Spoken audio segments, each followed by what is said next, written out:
Welcome to Sweet Life Beat Life. We hope this video helps. You begin with hair that's towel damp, roughly 70% dry. This lets the gel hold without weighing you down. First, dispense a pea-sized amount, about 0.5 g, onto your palm and rub it between both hands for 3 to 5 seconds to warm and thin the gel. Then, starting at the back, work the product through mid-lengths to ends before touching roots. This avoids greasy roots and gives even coverage. Once done, move to shaping with fingers or a comb. Once the gel is distributed, decide your shape. Use a wide tooth comb to set the general direction, then switch to a fine tooth comb for precise lines and a polished finish. You should use your fingers to tease and create texture where you want separation. Add an extra 0.25 g only to trouble spots like cowlicks or flyaways. Make sure to layer gradually.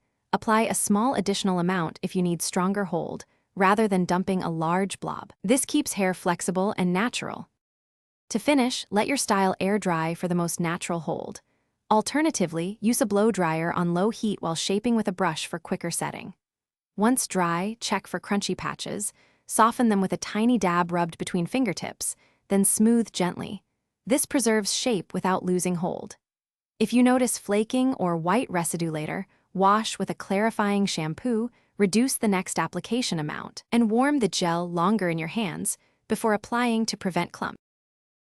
Thanks for watching. Consider subscribing if we helped you.